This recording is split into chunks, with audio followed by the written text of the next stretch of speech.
अजित पवार यांच्या बरोबरची युती म्हणजे असंघाशी संघ, भाजप प्रवक्त्यांचं मोठं विधान. तर अशा लोकांना फार महत्त्व देत नाही, दादांचा पलटवार.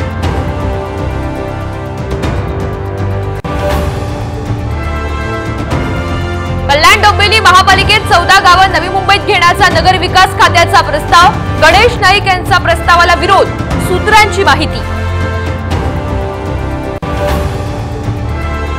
गेल्या 24 तासात मंत्री तानाजी सावंत यांची 2 वादग्रस्त विधानं. मुख्यमंत्री शिंदे सावंत यांच्यावर नाराज असल्याची माहिती.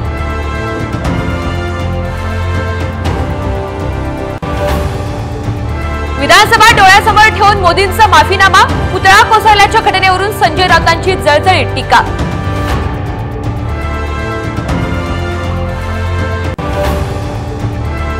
मुंबई नाशिक महामार्गावर एलपीजी गॅस टँकरमधून गळती. गेल्या 3.5 तासांपासून गळती रोखण्याचे प्रयत्न सुरू.